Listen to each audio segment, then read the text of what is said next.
दिखलाया चालों में, उड़ गया भयानक भालों में।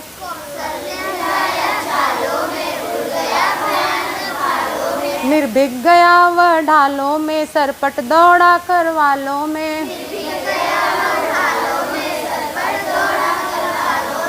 मतलब कौशल, उसके चाल में ऐसा कौशल था, ऐसी प्रवीणता थी कि जैसे भयानक भालों के बीच से वो जैसे गुजरता था तो ऐसा लगता था कि उड़ता हुआ निकल जा रहा है। डर ही नहीं लगता था उसको। दो आदमी लड़ रहा है, उसके बीच से निकल के भाग जाता था उड़ता हुआ। ऐसा वैसा नहीं, सरपट दौड़ता, उड़ता हुआ मतलब खूब तेजी से निकलता था।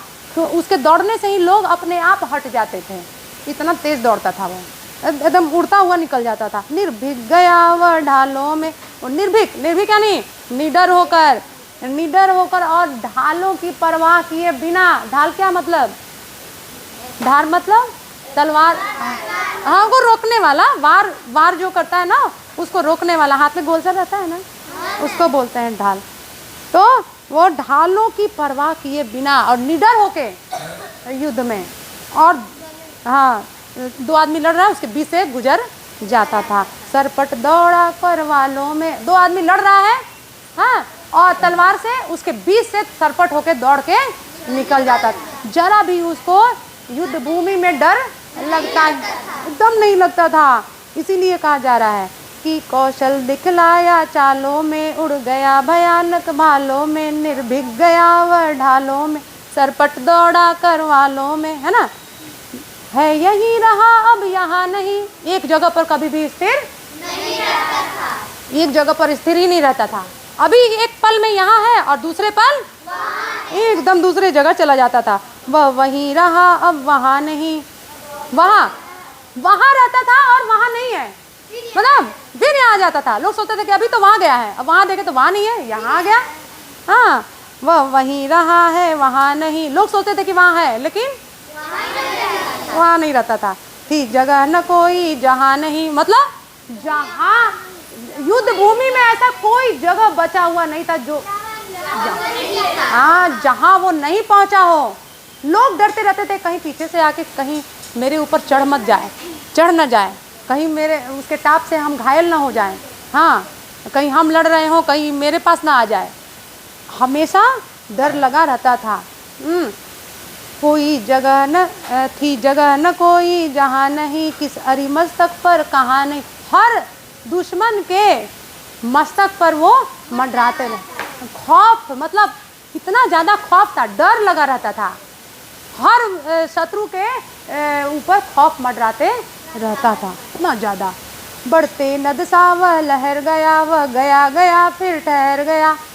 जैसे नदी में उफान आता है तो लहरें बढ़ते जाती हैं, उस तरह से वो लहराता हुआ चलता था। इस तरह से वो लहराता हुआ दौड़ता रहता था।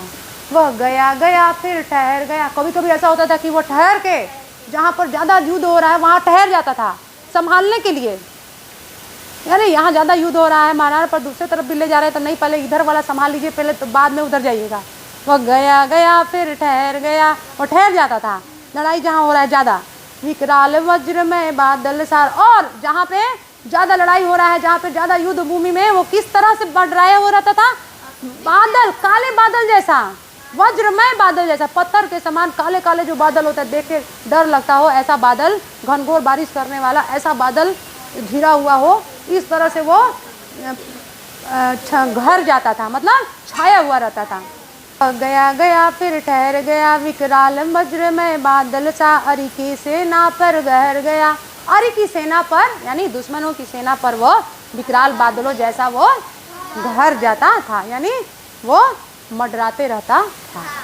भाला गिर गया गिरा निशंग, भाला किसी का गिर गया डर के मारे, इतना डरता था सब कि चेतक है भाई, महाराणा प्रताप तो है ही, लेकिन महाराणा प्रताप से तो बाद में डरना, पहले चेतक से डर जाओ।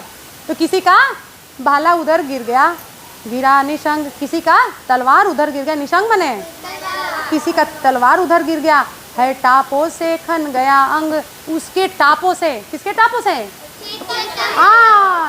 चेतक के टापों से, मतलब उसके पैर के टापों से, हाँ, उसके पैर के टापों से किस अंग अंग घायल हो जाता था, शत्रु सेना के अंग अंग घायल हो जाता। वैरी समाज रह गया दंग, वैरी समाज रह गया दंग मतलब दुश्मन, हाँ दुश्मन का जो समाज था दंग रह जाता था।